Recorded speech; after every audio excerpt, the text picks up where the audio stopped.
I was making a thread adapter. And if you know anything about cutting threads, the certain drill size you got to have, the harder it is to cut the threads, the smaller the hole. So I was like, all right, these threads are a little tight. I was going off a drill chart, and I unfortunately didn't think I had the right drill bit, so I used a little bit smaller than I should have. And I was fighting. I was like, all right, I'm just going to pop it just a little bit bigger. So I didn't feel like putting it back in the machine. So I'm just going to pop it in with a cordless drill. I've only got 0.3 millimeters left to go, which is not much. So I'm drilling down, trying to line it up, and it finally catches. And this cordless drill with a big 18-volt battery hanging off the back catches, comes around and smacks me square in the nose, dude. I've never been punched in I've the been there. face, but I feel like that's about what she feels like. Like, it hurt, dude.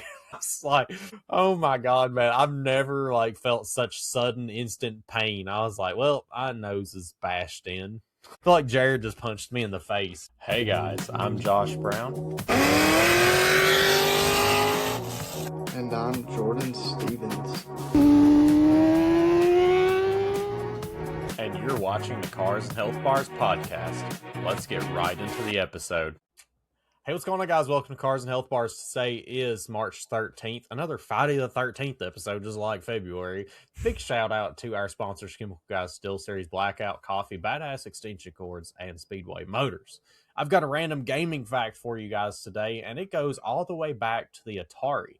The first Easter egg happened because of Atari developer wanted credit in the game Adventure. The programmer Warren Robinett secretly hid a room that said created by Warren Robinett.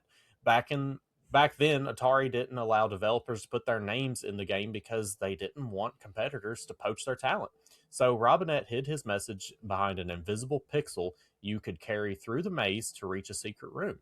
When Atari discovered it, they were already producing cartridges and decided to leave it in, and they started calling the hidden secrets Easter eggs. Comment if you didn't know that. I didn't know that one. I've heard of some of the original ones, but I didn't know that one. Yeah, that's part of the studio. I kind of want to decorate and put some shelves up eventually, but actually right next to me on the floor here, you can't see it, but I have the exact Atari that it's talking about, the Atari 2600. So I do own one. And who doesn't like some vintage gaming stuff? Exactly, dude. That's what I'm saying. If you got a local game shop, you need to go hit it up, dude. For these game games exchange, crazy. Go get you a console. Go get some games. Absolutely. Hey, speaking of vintage games, I got on the old vintage PS shirt today because we have a fully loaded gaming topic for you guys. So make sure you buckle in and stay ready for that, because you've been kind of skirting by with tiny little bits in the gaming topics, but we have a action-packed gaming half for you. So be ready for that on the second half of the episode. But I want to talk about some stuff, the cars topic first. And we have all kinds of news. I mean, this is just the news episode on both topics, because the BTR heads are here. What do you think about that? About time, brother. It is about time, man. We've been waiting on these heads for years, man. I remember back when I used to work at a tuning shop, and the man himself came by and was mentioning these heads, and I was like, brother, sign me up. Where are they at? And this has been, I want to say 3 or 4 years now, probably 3 years ago.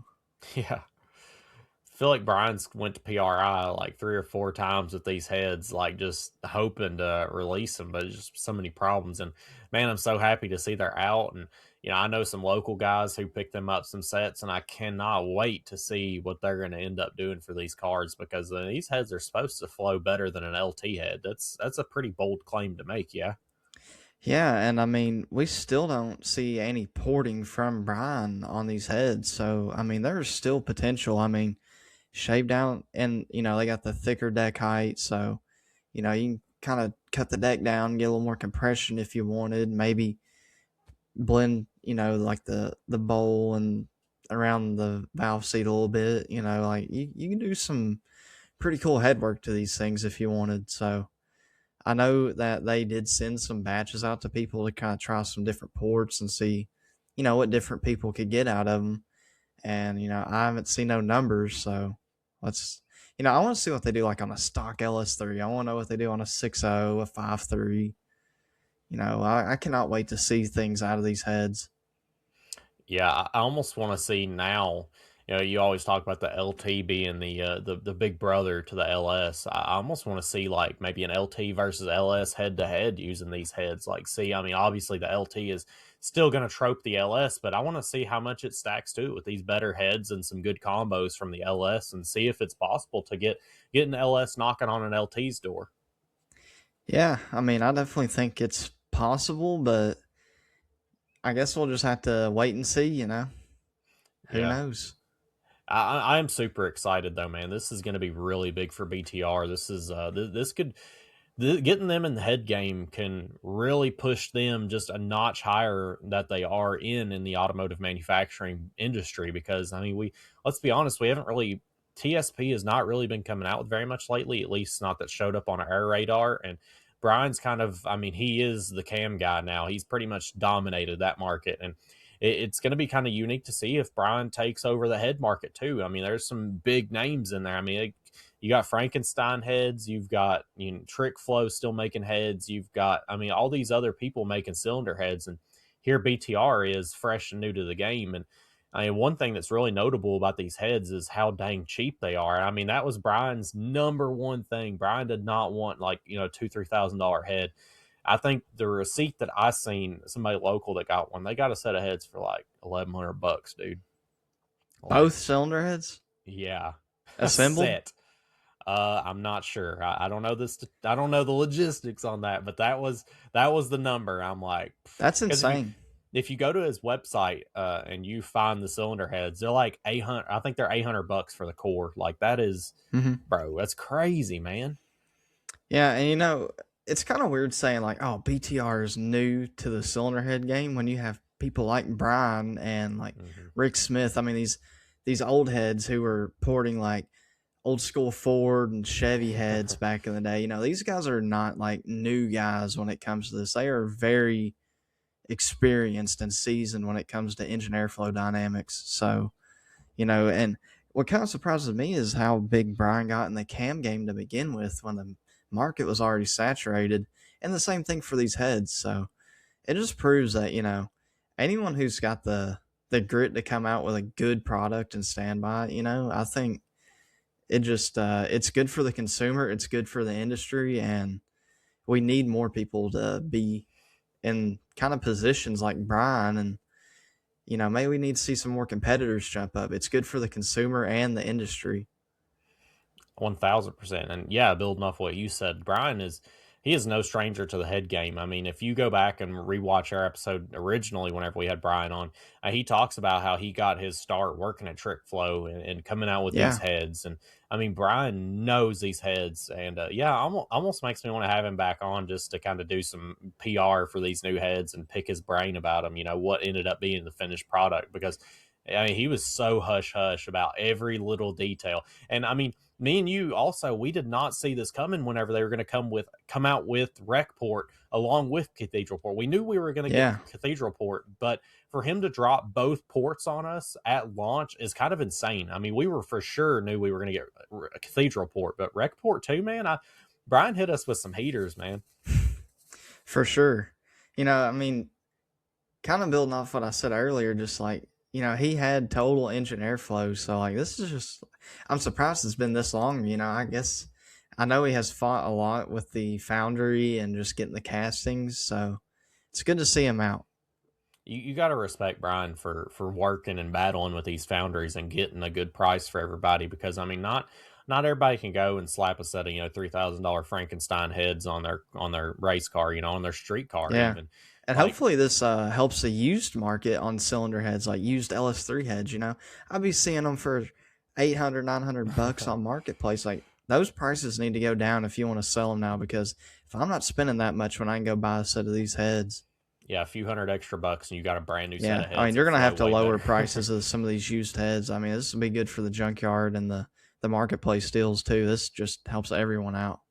Yeah, LS3 has a really popular head too. So I mean, it really is going to help the whole flow of the market, because Yeah, people who want to get rid of their stock heads can pass them down to the junkyard builders and so on and so forth. And I just feel like, man, you got like Frankenstein. I feel like they're just getting to where it's for your race car guys. And Brian is just like the shop for street cars, man. It's just like Yeah. he's just got the cams, he's got the heads, I mean, he's got Rods, like just pistons, rods, crank. pistons. Yeah, he's got like the street car stuff, man. I He's love it. got shaft mount rocker arms for stock LS3. I mean, and at a very reasonable price. You know, he did see on the Spintron that those decrease valve deflection. You know, they are more stable.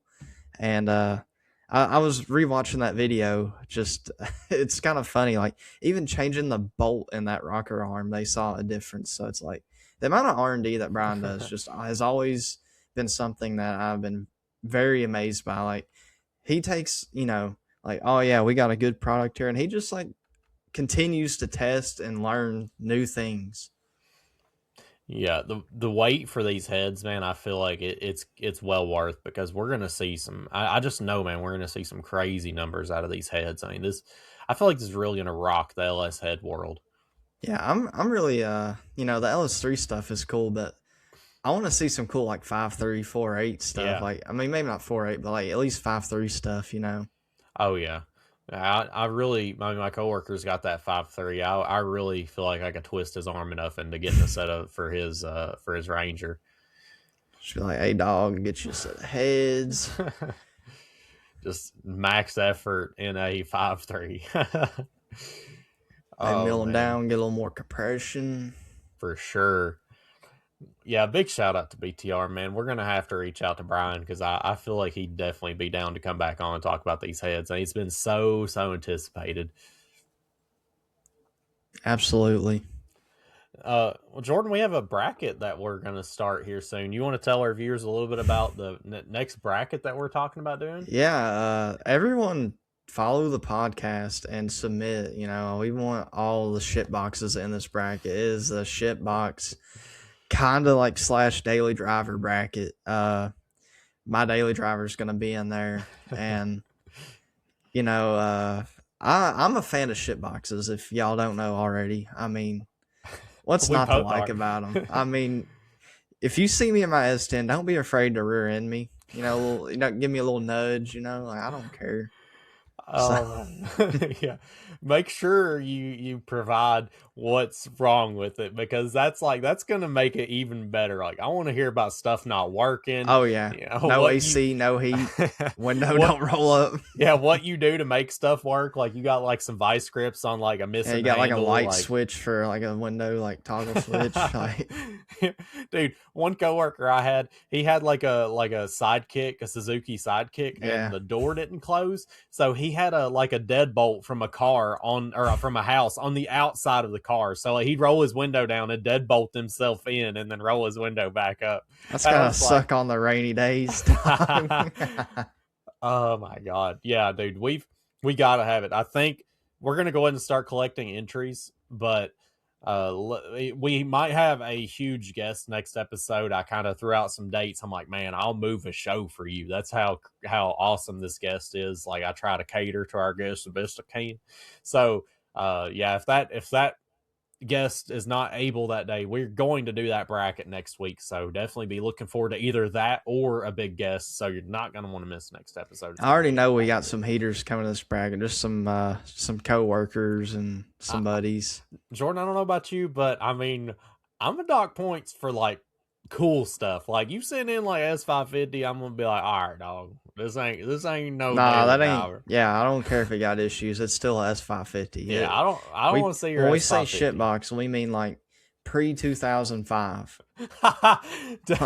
That's really pushing it. Nah, you have newer, but like, you know what I mean. Like, this thing gotta have 200,000 miles or ungodly problems. Like, it could be like a 2020, but I mean, that thing better have like more problems than my Regal that looks like a Christmas tree dash, you know. Yeah, definitely submit your entries. Make sure you leave a list, because it's gonna be so hard to rate these cars, know it just on appearance. One more story and one more small thing, and then we'll get into the Camaro update. So I guess I could tell you guys I missed my nose up this morning. It's kind of not really swollen. It's a little swollen. I don't think I'm gonna get black eyes like I thought before. Jordan, I told Jordan, and his response was just uncanny. But so I was finishing up a part for a local tuning shop. I was making a thread adapter, and if you know anything about cutting threads, you know the certain drill size you got to have. The harder it is to cut the threads, the smaller the hole. So I was like, all right, these threads are a little tight. I was going off a drill chart, and I unfortunately didn't think I had the right drill bit, so I used a little bit smaller than I should have. I was fighting. I was like, all right, I'm just gonna pop it just a little bit bigger. So I didn't feel like putting it back in the machine. So I'm just going to pop it in with a cordless drill. I've only got 0.3 millimeters left to go, which is not much. So I'm drilling down, trying to line it up, and it finally catches. And this cordless drill with a big 18-volt battery hanging off the back catches. It comes around and smacks me square in the nose, dude. I've never been punched in the face, but I feel like that's about what she feels like. Like, it hurt, dude. I was like, oh my God, man. I've never felt such sudden instant pain. I was like, well, my nose is bashed in. I feel like Jared just punched me in the face. Bro, you'd be on the ground if that happened. Probably, yeah. That was a little bit of an over exaggeration. Yeah, Jared punching someone in the face. I feel bad for that person. You probably got some weight behind that punch. Yeah, that be safe when you're cordless drilling, and I should have known better. Especially your electric ratchets; those are the worst. Oh, yeah. I haven't got by one of them yet. Knock on wood, but I'm sure it's coming. Brother. Yeah, like till you stick it in a tight spot and you're backing something out, and then it gets stuck between something. Oh, your hands go for a ride. Nah, like this, like when you're backing a bolt out. Yeah, and then it hits whatever's behind it, and the bolt's there, and you can't flip direction. Mm-hmm. Yeah, that's a fun situation too. Yeah, comment your horror stories of getting hurt. Yeah, I would love stories like that. I about broke my arm at Ford one time. Dude, I remember. Oh wait, was that you hurt something whenever we were doing my transmission? Maybe it was your leg. I can't remember. Dude, remember I did my strut on my car? About lost my thumb.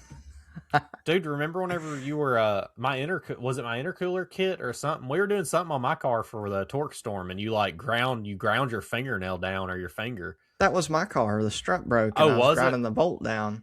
Remember you were working that night, and I was working on my car because it just lowered itself. That was terrifying, dude. You look like a stuck hog, bro. Tyler, freaking this F550 axle, solid rear axle. We're trying to load it on a forklift to get it out off the alignment rack. I'm like, all right, just do this. And then he doesn't do it. And it falls and lands on my arm. And it hurts so bad for so many days after that. It almost broke it. God, bro. It bruised good. If you ain't getting hurt at work, you ain't doing it right. I swear. I'm just what's the word? I'm danger close, is the perk I run in real life. Accident prone. Yeah, I'm accident prone.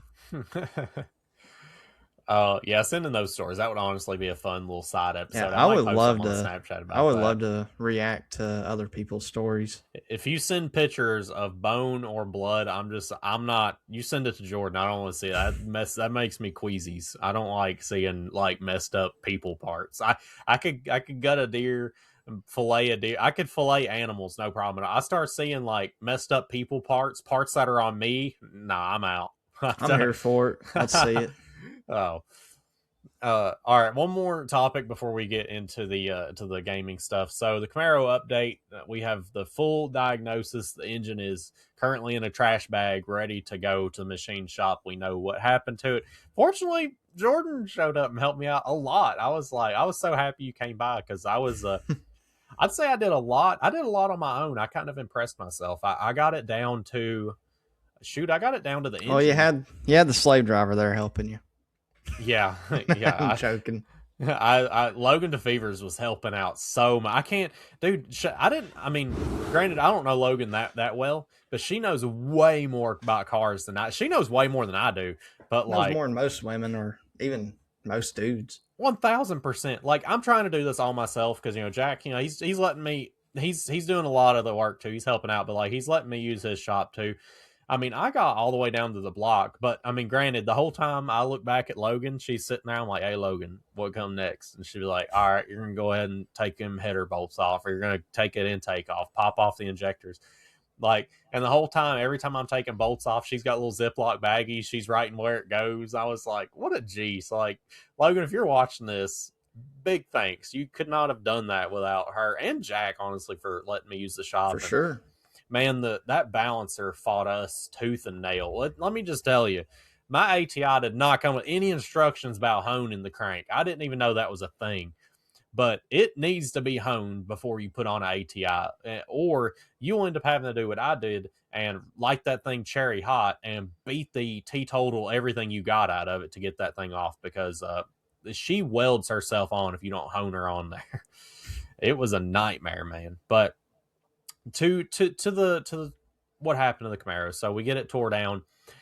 We know bad things are happening by number one, oil pressure, but like after we pull the filter, it's a glitter bomb. I mean, it is just real bad, and wasn't quite Jordan's experience with seeing coolant. So we were kind of happy about not seeing coolant out of the oil. But we immediately noticed the first red flag is that we got two lifters that are stuck in the lifter bore. One had play, the other one is just dead stuck in the lifter bore. It's like, oh God, okay, so definitely lost a lifter and probably the cam. We spin it around, and sure enough, pop off the oil pan, and there is all kinds of goodies inside of the pickup tube screen. I mean, roller pins, roller parts, just debris. Dude, so lucky that, like, so lucky. But we take all that apart, and it gets even worse. The lifter, as we suspect, is stuck in the lifter bore. Have to hammer it out. Finally get the crank off after the ATI, and sure enough, there's a lifter roller. Just, man, that crank had a party with that lifter roller. I mean, there is impressions all in my block from where that crank was pushing that roller into the casting. And I can't, man, I mean, you know how thin the walls are on that block. I'm so lucky that it didn't press that roller between that wall and that crank. I mean, that would have blew a hole, no problem at all.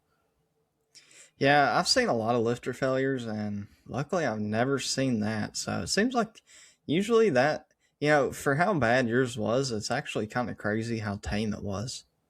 Yeah, because I mean, and I had one, a 14 1LE I took apart, and it was chirping something awful, and the same thing happened to it. That's what's so weird, man, is that, I mean, everybody heard my car. It was dead silent. I mean, it sounded like nothing was wrong with it. Because they got stuck in that bore. Yeah, I mean, that's, I'm just, man, I'm so thankful I parked it whenever I did. That just, I'm not a mechanic. I'm not going to claim to be, probably ever. It don't matter how much I do. I would say I probably know more than your average person, but like, I'm not a mechanic by no means. But me having enough knowledge to watch and make sure that, coolant is good, oil pressure is good while I'm driving, I can't tell you guys how much to pay attention to that. Because had I not noticed I wasn't making normal oil pressure, I would have never known, man, because the car sounded fine. Everything was fine. And it just, be vigilant, because anytime you have a car that's making, I mean, horsepower don't even matter. Just pay attention to like your gauges and stuff, man. It can happen to anybody. Absolutely. Anytime On your daily driver. Yeah. But yeah, fortunately, the machine shop that Jack is in touch with, he said that the lifter bore was his only concern, because there was quite a bit of damage towards the end of the bore. But he said it's no problem at all. He'll be able to clean it up, and worst case scenario, run a size bigger lifter is such a thing. Apparently, I didn't know about that. But yeah, man, you guys know on the show we've talked about how much, eventually a forged rotating assembly would be the route to go. Fortunately, all my internals were good as far as the crank goes, the pistons, everything was actually pretty sound. Cam, of course, was cooked, you could imagine. But I just, man, me and you both talked about it. It just made sense to go ahead and throw a forged rotating assembly in there. I mean, I'm already in there, and it's already planned out, so it's no better time than right now to do that. Yeah, I mean, while we're in there, right? I mean, I've got the worst case. Are you in while you're in their situation? I mean, getting line honed, and of course, 416 is what we're going with. Gonna stroke it out and get a little more compression, a little bit more cubic inch, or not cubic inch. Well, displacement. Yeah. Cubic inches. Yeah. So I'm pretty excited. I'm just so glad my block's okay, because like I said, that could have been a bad situation there, man. I got really, really lucky that didn't grenade everything. I just need to go ahead and get a torque storm so we can almost be matching. We could literally. Well, that'd not be awesome. Like, it would I'm be, manual and you're auto, but like we're matching otherwise. Exactly. And I'm pre facelift your post. Yeah, it's the only difference would be the transmission and the color and year model. I got like a little, there's little differences. Like I got rear suspension and a couple of small things. I'll just say this was not my route at all. I mean, I was eventually going to do forged rotating assembly, but my goal was not to go 416. I wasn't looking for that extra stroke, but it just, man, when life hands you a deck of cards, you gotta play it, dude. And I'll play it. I mean, I don't think I'm gonna regret it. I think I'm gonna have a good time. It's gonna be awesome. I guess we can kind of touch on mine just a little. I just cleaned it up today, put some old expansion plug in the front cover area, old plugs with some Loctite. I actually Loctited that expansion plug too. Like, why not? Just get a little extra. And got it cleaned up, ready for assembly. So as soon as I get my rods back, it could be tomorrow, I get a call like, hey, rods are here. Yeah. It's getting short block. And then hopefully in like a couple weeks, I'm ordering cylinder heads. And the only thing left is like measuring push rod length and a couple other small things. Man, what's going to happen is we're going to have Brian on here in a couple weeks, and Brian's going to cut you a deal on some new cylinder heads. Brother, don't tempt me. Brian will. I don't have to. Brian Tooley will. I doubt he's going to be like that. If he does, I will buy them. I got some bad cars. They're already just like slightly cheaper than the ones I want. So like, if he cuts me a deal, it's a no-brainer.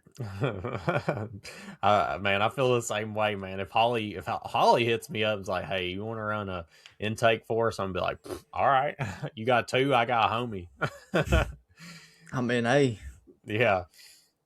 Yeah, man, that's so the knowing that both of us are going to be 416 stroker probably before summer is exciting. It's so exciting, man. Like, oh my God, like I haven't both of our Camaros coming back. Like, oh man, granted mine wasn't down for that long. I can't wait, man. I can't. I don't have the ability to wait. I'm so excited. It's gonna be a good year.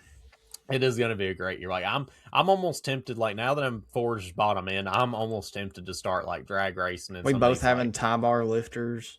Oh yeah. Trays. That's another thing. Like I balled out on my, I got link bar lifters. What else did I get? Jack's got me like a almost $3,000 rotating assembly. It's gonna be real good. I'm so excited. I got like basically a SS5 cam. I'm gonna have brand new exhaust. I might even run mufflers. I doubt I will, but I might. We both are gonna have the same exhaust almost. It's crazy. Dude, I'm so excited. I can't wait for car season this year. I had no idea that this was gonna happen this year, but I'm so happy it did. Like, oh my God. But yeah, I don't want to beat a dead horse here. That's pretty much got our cars topic. Make sure you send in your dailies. Just want to remind you guys, and send us your work horror stories. But with that being said, go ahead and listen to this ad read. Pick up some Blackout coffee, because Lord knows I need that before I go to work, just like you do, brother. So with that being said, check out this ad read, and we will be right back with your gaming topic. Bada bing. I want to thank Speedway Motors for sponsoring the podcast, our newest addition to the podcast, and I've been holding out for some Speedway Motors. I'm so happy they joined the family of sponsors that we have here. I have personally used tons of their parts on my third generation Camaro. You can see here, pick up where you left off. I was looking at me a carburetor not too long ago. I swear by their parts, man. Even one of my favorite parts here, I'll look it up, the wiring harness. They have a DIY wiring harness. So if you are not that good at wiring, they have a full kit that is a universal. You just pick what circuit you want, And I mean, it is as simple as you get. It even comes with a little fuse box and a diagram. It shows you what goes to what. And what I like most about this kit is throughout the whole entire wire, color coded, of course, it says what it goes to. You know, of course, you don't have to use that. You can wire it up to whatever. But if you're one of those guys that just needs a little bit of help wiring, I would almost be confident to give that to somebody who don't know hardly anything about wiring, really, because I know I didn't, and I wired up my whole entire project car from scratch. It is so simple. It's so hard to mess up. So if you're intimidated by wiring, I'd say this is one of their more popular items that I see people getting. I was shocked that I was talking to my coworker about, I was like, hey man, you got any Speedway parts in your car? He's like, yeah, I got that wiring kit. I'm like, oh really? Me too. And they have a lot of parts for your older cars, especially. I mean, it's really hard to beat these deals. They've got a distributor here, $100. They've got some stud puller, $40. I mean, it's so hard to beat their prices. There's a whole entire flex plate for $30, brother. You cannot beat that. Some of the best prices, I mean, that's always what I've known them for, is the really good prices, the really good quality. Me personally, building an older car, Speedway Motors was a go-to. They had everything I needed for my small block Chevy and my 1982 Camaro build.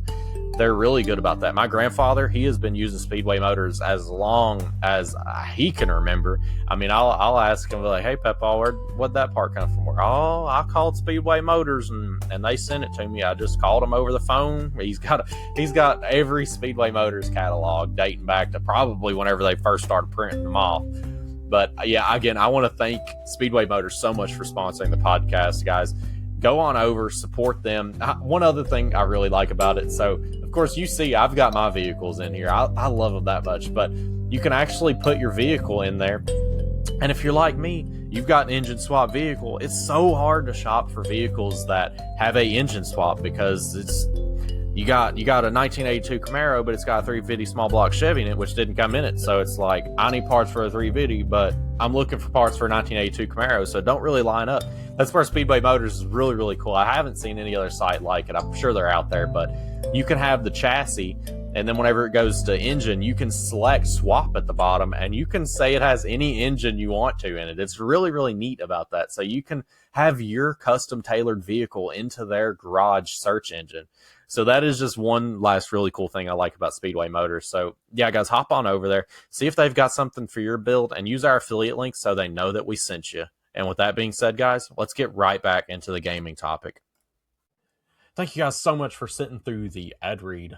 So a game that's kind of been, I'm not gonna lie, it's been on my radar, but I haven't actually checked it out, and I've been doing myself a disservice because this game is crazy. The game, of course, I'm talking about is Crimson Desert. If you haven't heard about it before, it is a single player open world adventure action game, and imagine Skyrim, Breath of the Wild, and Witcher 3 had a baby, and that's this game. That's some heavy hitters. Very, very heavy hitters. I mean, this game, I did a full research. I mean, that's all I listened to at work was information about this game. By the way, it is coming out next week, March 19th, 2026. Unfortunately, I mean, I say unfortunately, but it's becoming the standard that games are costing $70, and this is one of them. But I feel like it's okay for a game that isn't jam-packed with battle passes and microtransactions and things to make the game better, or It's already got content. Yeah, it's already got content, and this game has already promised to not have any microtransactions at launch, which it's pretty typical for a survival, like a single player survival game. I feel like you don't see that much anyways. There's not really any need. But yeah, so basically this game, like I said, action adventure, open world game. It's set in kind of like the Viking era, so you're like a disbanded faction of I think it's called Greymanes, and your kind of objective is to, of course, beat the bad guy. But as you're going throughout the world, you build up this faction that's got disbanded by recruiting people that were in your faction that got disbanded and building a base and all that other stuff. But what I find really, really cool is with the whole faction ability is the people who are in your faction, you can actually send them to help out. So we'll say there's a POI in the distance and you have to clear it out. Well, you can send those guys ahead of time before you even get there if you want to go do a side quest or whatever, and they can start taking over that area before you even get over there. So it's even easier to, finish it off. So they can basically do the remedial stuff as well as like resource collect. And man, it's just like, What? yeah, it kind of takes out a lot of the grind, I would say. And that's a issue that we run into with like The Witcher, Skyrim, especially like just collecting resources and stuff like that for a game where you can like build a base and construct stuff. For having somebody to resource collect while you do quests and stuff, that's something I really liked about Power World, honestly. The farm bot. Right. Uh, yeah, and I will say, like, talking about like clearing POIs and stuff, the world adapts to the things you do. So like we'll say like you cleared out a POI, that area will become safer for next time. So like not just that particular POI, but the areas around it slowly become more safe because you're eliminating the hostiles in that area. I think that's a lot really cool too. So you That is don't have cool. like it kind of makes the world feel more permanent. It doesn't. It feels more, I guess, realistic in a sense. Yeah, for sure. You actually see an effect of your actions. I have just a mixed bag of nuts of points, bullet points here. It's kind of hard to read them in order because I was like just going through. I want to say shout out to GameSpot and Gaming Bolt. They were the two channels I pulled the most from, and their Gaming Spot is definitely where I get a lot of my gaming news for the show. So check them out because they have always have the greatest content, stuff like that we talk about, news and stuff like that. Uh, let's talk a little bit about the combat. So the combat is a little bit different. It goes really, really in depth. So, for example, the thing that a lot of people have been talking about is you can actually use the glare off of your sword to blind enemies before you strike them. That's So, like, cool. such small little things. And it's really cool because there's other playable characters in the game, three of them actually. So you're not just stuck on like the main character. Granted, you can't do like a main storyline with these characters, but you can swap between them to do like side quests and battle and stuff like that. It's kind of similar to like Grand Theft Auto, but like less involved with the main story. And what makes these characters unique is they have their own abilities. There's one character that has a like heavy hitting kind of build, and then the other character has like a speed and agility build. So you get kind of the best of both worlds with all three. That's pretty cool. Speaking of abilities too, the main character has a ability. The main character can actually learn new abilities simply by watching like other people perform them. So he's kind of like you could AFK and like your dude just levels up. I kind of understood it that way, or like maybe somebody in combat using an ability against you, like a certain like Yeah. axe swing or sword swing, and then like you learning that ability and being Yeah, I able to wonder if use you it. learn how to like respond to it better too as a character. Ooh, that's a good point. Yeah, just talking about the engine too, man. I feel like you'll get kind of you'll enjoy this a lot. It runs on its own engine, and it's designed Cool. specifically to go in depth as far as like their main target point was doing like deep draw distances. So like really, really, really lengthy render distance. Like you can see Yeah. so much farther than like a typical action. Like, and I would say that's really hard to do on a giant open world mass scale game because I mean that's a lot to render, man. Yeah, I'm sure they scale it down, but that's something I wish more games would do. Like, you know what it kind of reminds me of? It's kind of crazy because it's nothing like it, but the what's it called? It's the mod for Minecraft.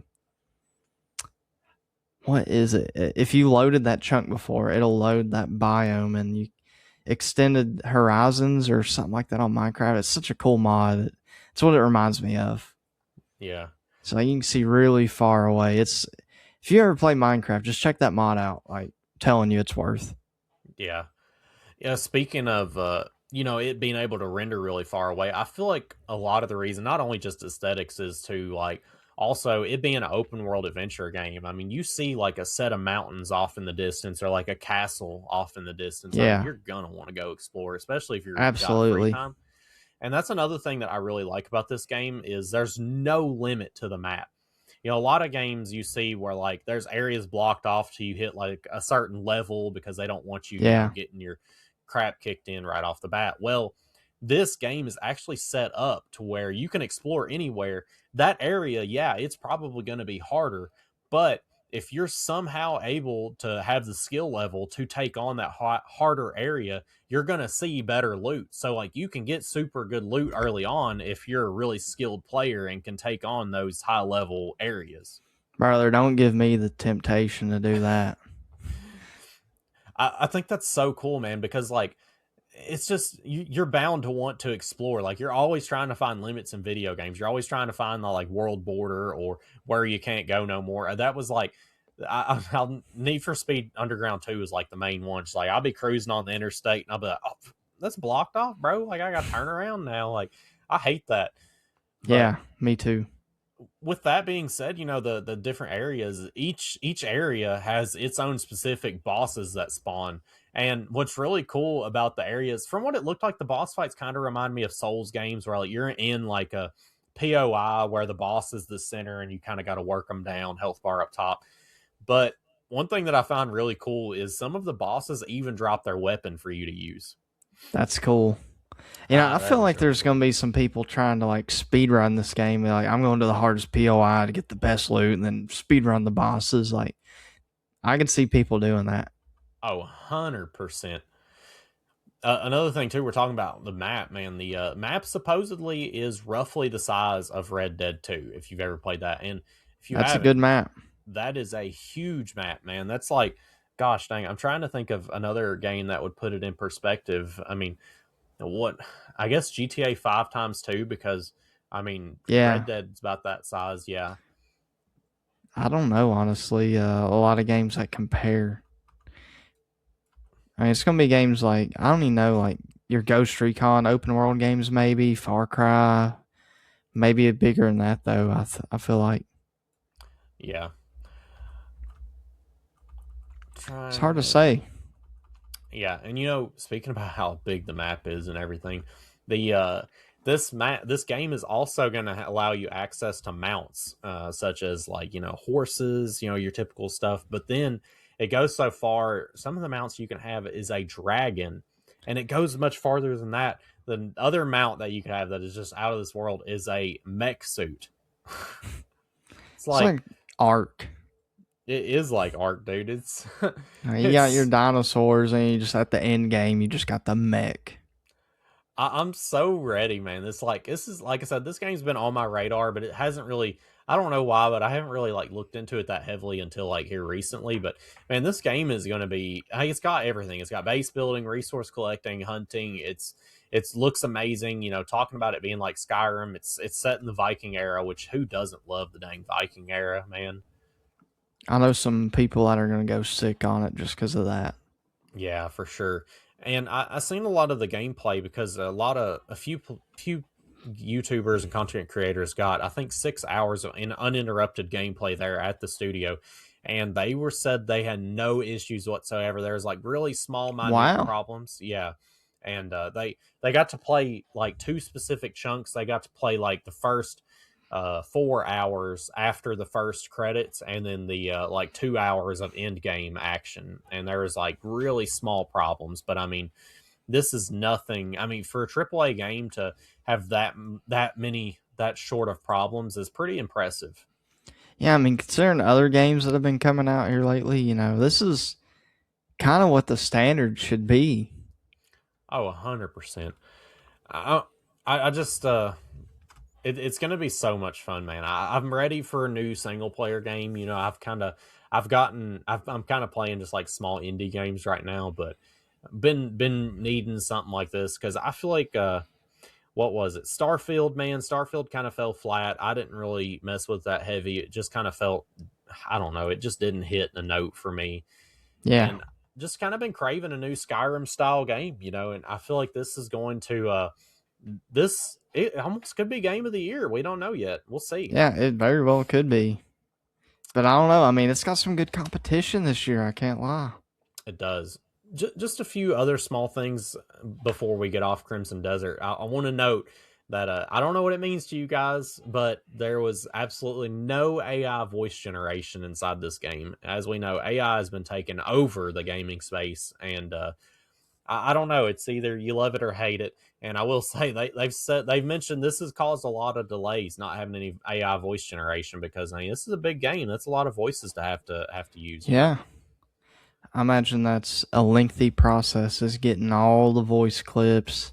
Mm-hmm. I mean, that's gotta be one of the biggest parts about developing a game, let alone the development of like on the software side.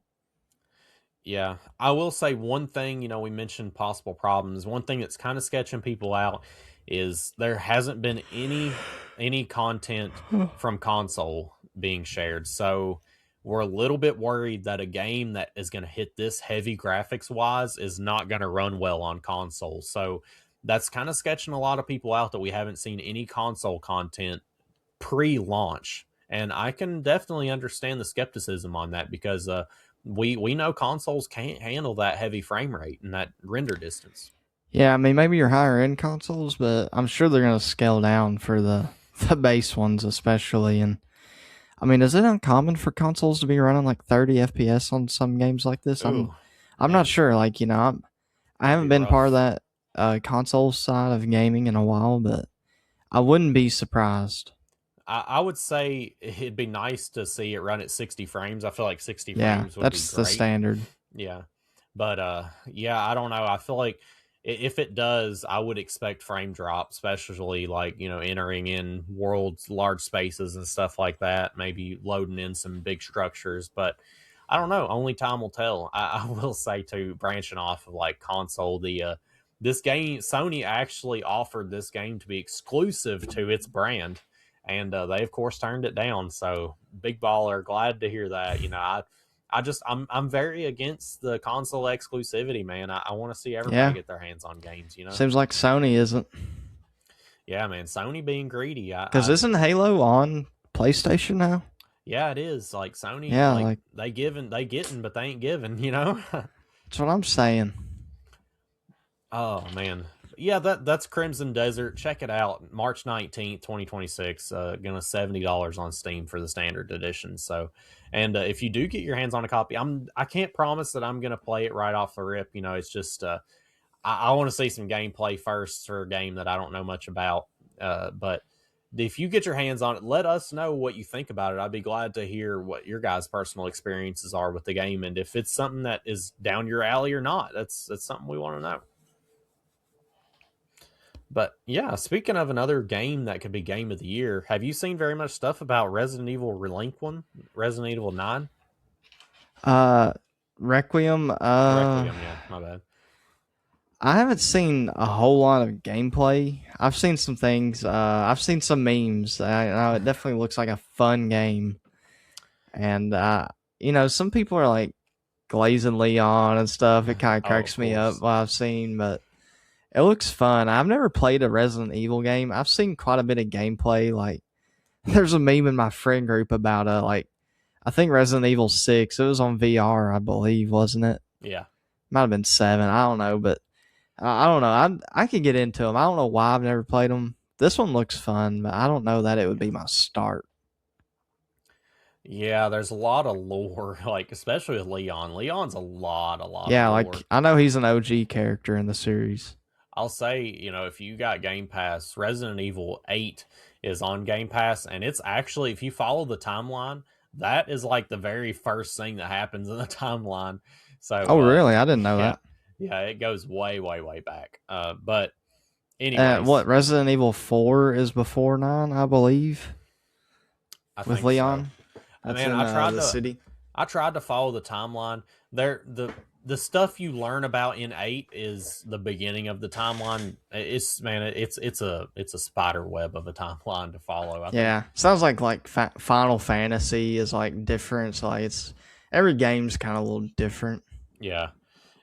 Resident Evil is one of those games that I would probably, I don't know, I can't say I wouldn't enjoy playing it, but I love watching it. I love watching Markiplier specifically. I've watched him play all of them so Well, I far. mean, you don't do the best with horror, I don't, anyways. I dude. mean, homie could barely get through Dead Island. You definitely couldn't play no Outlast. I know that I've tried. I can't, dude. It's just like Alt Outlast is F4. scary. You don't get an option to fight back. You don't. You just die. At least on Dead Island, I can swing my sword or machete around. Right. Yeah, but yeah, the main reason I really like watching Resident Evil is I like to just enjoy the story and enjoy the vicariously playing through Markiplier. But that game, man, I will say it's going down as one of the scariest Resident Evil games we've ever had. They've really brought back, and I will say 7 was very scary too. But 9 kind of brings a whole nother element, man. Like 9's turning out to be a really scary one. There's a lot of, I mean, there's a lot of jump scares, but just like the character models are like pretty dang horrifying, dude. Like they killed it. That's what I'm talking about. I've seen, them fighting, fighting and throwing barrels at you and stuff. Like, it's crazy, dog. The zombies are kind of wild, dude. Whenever I first like seen them, like it's weird the way the virus affects the zombies in this game, because it's like they still remember, or they're still doing what they were doing before they died. Because like you're in a hotel or doctor's office, and he turns them immediately whenever he notices intruders. Your character, and like God, there's one girl. It's like in the bathroom cleaning, and like she's like using her own blood to like smear it into the windows because she's still trying to clean, and then like the virus will hit her and she'll start just like bashing her head into the window and into the mirror, and then it'll click again that she's cleaning. It's like it's kind of like messed up, man. It's funny. It's like it's a good world environment. Like, yeah, I don't know. I like, it's like it really sets you in the atmosphere. It does. Like it feels like, if this hypothetical like virus did hit, I feel like you could see like that happening, like that reaction. Like there's still a person in there, and we would think we're the main character. Like we think we'd be Leon, but nah, we'd be dead, bro. Yeah, 100% be dead. No extra lives. You're dead. Like the first regular zombie kills you. That's us in real life. We think we the main characters. You ain't. Dude, sometimes I'll be running into people and I'm like, this is an NPC. Like, this is crazy. Dog, I work with NPCs. Like, some of these people can't be real. Dog, that's what I'd be thinking. I'm looking at a dude, like, doing something on a car. I'm like, this dude an NPC. Ain't no way. I'm over here, like, dude's playing Mechanic Simulator and he's trying to cross out a bolt. Like, you know what I'm saying? Like, oh my God. But yeah, guys, that's pretty much all we have for this gaming topic. It's definitely go check out Crimson Desert and Resident Evil 9. And yeah, hopefully we have some cool brackets coming up for you guys in the future. And that game will be out by next episode. So maybe we can hit just a little bit extra on Crimson Desert after it's released and talk about any of the problems that it's had or doesn't have. But yeah, guys, with that being said, we will catch you in the next one. Brother, what are you still doing here? Check out some of these social medias below me. If you're not following, go change that.